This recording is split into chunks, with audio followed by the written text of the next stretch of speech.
নির্দ্বিধায় গণতান্ত্রিক আন্দোলনের রাস্তায় দাঁড়িয়ে শেখ হাসিনার বিরুদ্ধে লড়াই করেছে, বুক চিতিয়ে দাঁড়িয়েছে, তাদের যে আত্মদান, প্রায় 17 জন রিক্সা শ্রমিক ভাই জীবন দিয়েছিলেন, যা তা ব্যাপার না।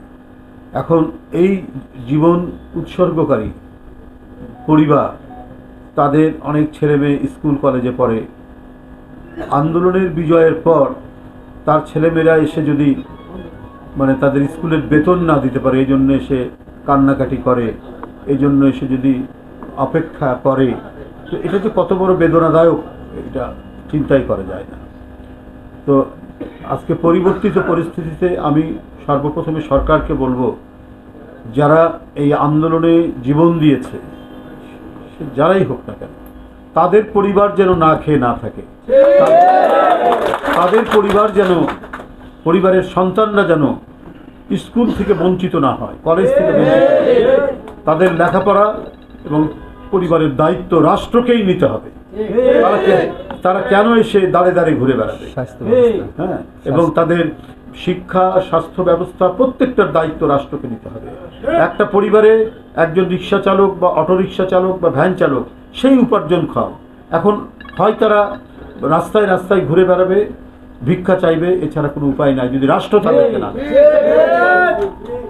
সুতরাং সাংবাদিক ভাইরা, এখানে যেন বৈষম্য না হয়। হ্যাঁ, এখানে সরকারকে দেখতে হবে যে কেউ গিয়ে বললো যে আমরাই সবচেয়ে ইয়ে করেছি, অন্যদের কথা উল্লেখ করলো না, সেটা বাদ গেল। সেটা হলে পরে সরকারের ভাবমূর্তি ক্ষুণ্ণ হবে। এবং এই কাজগুলো আওয়ামী লীগ করেছে। ৭১-এর মুক্তিযুদ্ধের তালিকায় দেখা গেছে যার জন্ম ৭১ সালের 5 বছর পরে তাকে মুক্তিযোদ্ধা বানিয়েছে, আর এবং অরিজিনাল মুক্তিযোদ্ধা সে রিক্সা চালাচ্ছে, না হলে না খেতে পারে মারা গেছে। সেটার পুনরাবৃত্তি যেন ডক্টর ইউনূস সাহেবের সরকারের না হয়।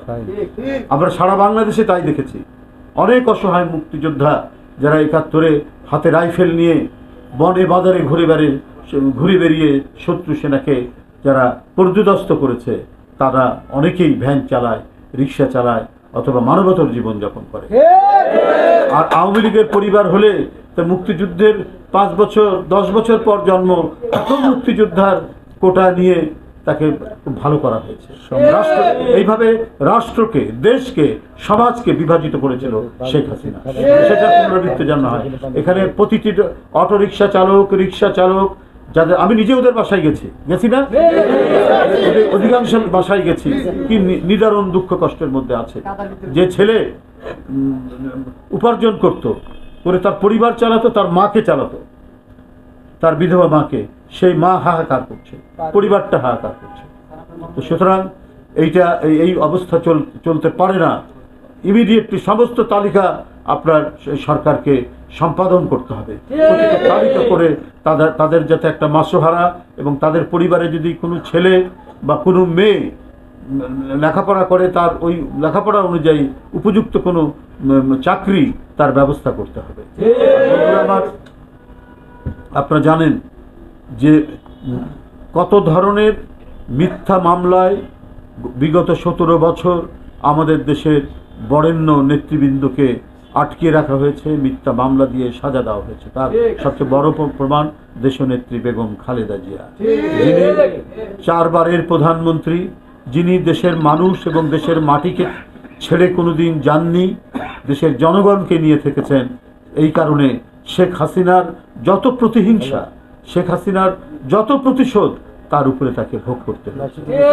এমনকি তাকে কারাগারে, একটি জরাজীর্ণ কারাগারের মধ্যে আটকে রাখা হয়েছিল, করে তাকে গভীরতর অসুস্থ হয়ে যেতে পড়তে পারে সেই ব্যবস্থা তাকে করা হয়েছিল। এটা কি?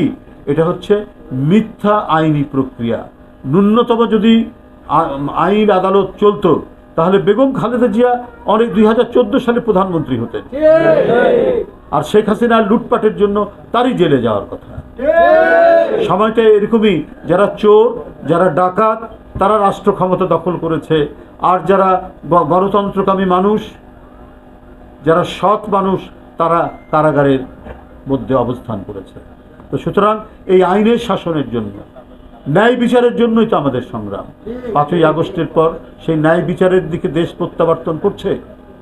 ডক্টর ইউনূস সাহেব, তাকে নিচতলা থেকে 10 তলা পর্যন্ত আদালতে হাঁটিয়ে তোলা হতো, আজকের যিনি প্রধান উপদেষ্টা।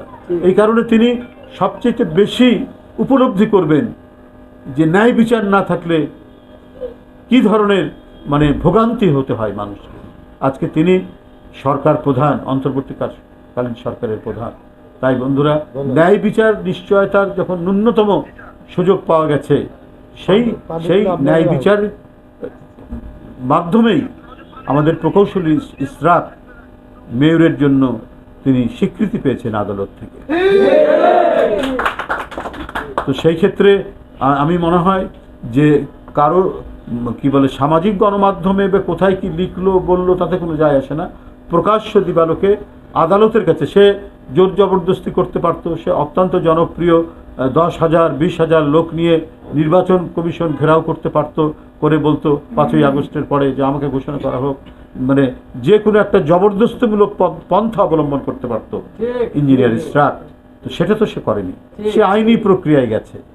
এবং শেখ হাসিনার যখন রাষ্ট্র ক্ষমতা মানে দখল করে আছেন, যখন নির্বাচনের দিন নির্বাচন সেন্টারে ঢুকতে দেওয়া হচ্ছে না ভোটারদেরকে, ধানের শীষের নির্বাচনী এজেন্টদেরকে ঘাট ধরে বের করে দেওয়া হচ্ছে, এবং নির্বাচনী প্রচারণার সময় বারবার আক্রমণ করা হচ্ছে, এবং আমি নিজে সেই আক্রমণের শিকার। কাউরান বাজারে রক্তাক্ত করা হয়েছিল আমাকে।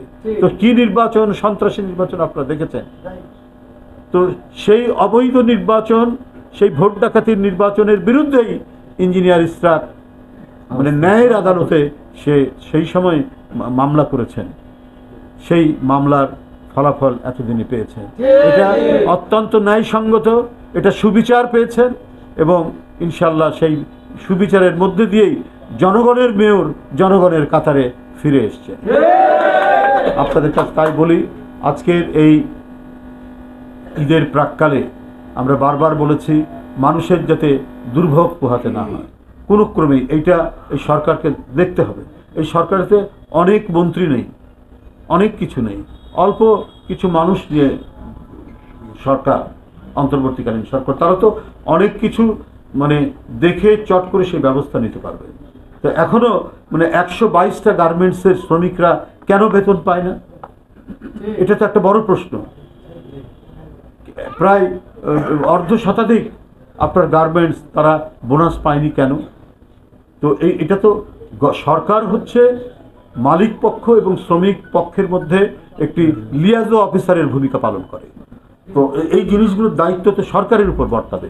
একজন শ্রমিক যদি না খেয়ে থাকে, এই ঈদের আগে যদি সে যদি বেতন না পায়, তাহলে তার পরিবার সেই ঈদের আনন্দ উপভোগ করতে পারবে না। তো এটাই তো হচ্ছে জনহিতকর পদক্ষেপ সরকারের দিক থেকে। এইটা সরকারকে দেখা উচিত ছিল, দরকার, সরকার সেই ব্যাপারে যাবে। সেটা না করে আমরা দেখি যে নির্বাচন নিয়ে বিভিন্ন ধোঁয়াশা তৈরি করা হচ্ছে। ডিসেম্বর না জুন না মার্চ, এক এক সময় এক একটা কথা বলা, এটা তো আমাদের মানে শেখ হাসিনার কিছু কথাবার্তার সাথে মানে এটার মানে মিল পাওয়া যায়। কেন এটা হবে? অন্তর্বর্তীকালীন সরকার শহীদের রক্তের উপর গঠিত সরকার। অন্তর্বর্তীকালীন সরকার অকাতরে জীবন দান করি শিশু, কিশোর এবং তরুণদের এবং মহিলাদের এবং রিক্সা শ্রমিকদের রক্তের উপর গঠিত সরকার। অন্তর্বর্তীকালীন সরকার 16 বছর বিএনপির নেতৃত্বে গণতান্ত্রিক সংগ্রামের যে আপসীন ধারা, যে ধারায় গুম, খুন, ক্রস ফায়ারের মধ্যে দিয়ে আপনার গঠিত এই সরকার, যে মানে গুম, খুন, ক্রস ফায়ার মধ্যে দিয়ে যে অরাজকতা তৈরি করেছিল হাসিনা, সেটাকে মানে সেই হাসিনাকে পরাজিত করে গঠিত অন্তর্বর্তীকালীন সরকার। তো সেই সরকার জনগণের কাছে স্পষ্ট সুনির্দিষ্ট তারিখ দিয়ে বা মাসের কথা বলে তারা একটা নির্বাচনী প্রক্রিয়া আপনার তৈরি করবে। অনেকে বলেন আরে আন্দোলন করা হয়েছে শুধু নির্বাচনের জন্য। আর ভাই, এই নির্বাচন সুষ্ঠু করেনি বলেই তো আপনার আন্দোলন হয়েছে। অবাধ সুষ্ঠু নির্বাচন নিশ্চিত করেনি শেখ হাসিনা। তার মানে সেই অমল ধাবল গদি রক্ষার জন্য তিনি দেশকে একটা কারবালায় পরিণত করেছিলেন, রক্ত ঝরা কারবালায় পরিণত করে তিনি ক্ষমতা টিকিয়ে রাখার চেষ্টা করেছিলেন। এবং তার জন্যই এক ব্যাপক আন্দোলনের মধ্যে দিয়ে, অনেক স্যাক্রিফাইস, অনেক আত্মদানের মধ্যে দিয়ে এই মানে অন্তর্বর্তীকালীন সরকার, এই অন্তর্বর্তীকালীন সরকার সরাসরি আপনার জনগণের ভোট না থাকলেও জনসমর্থন রয়েছে, কারণ সমস্ত আন্দোলনকারী দলগুলো আপনাদেরকে সমর্থন দিয়েছে। তো সেই যখন আন্দোলনকারী দলগুলো আপনার নির্বাচনের কথা বলছে যে আপনার শুধু নির্দিষ্ট সময় দিন এবং একটা নির্দিষ্ট সময়ের মধ্যে দিন যাতে এই নির্বাচনটা প্রলম্বিত না হয়, কিন্তু তখন বারবার কখনো আমরা ডিসেম্বর শুনে আবার কখনো শুনছি যে মার্চ, আবার এসে চলে যাচ্ছে জুন, এই ধরনের যে একটা পেন্ডুলামের মতো বক্তব্য দুলছে অন্তর্বর্তীকালীন সরকারের, এই দোলায়মান অবস্থা থেকে জাতিকে একটি সুনির্দিষ্ট তারিখ দিয়ে আশ্বস্ত করা দরকার।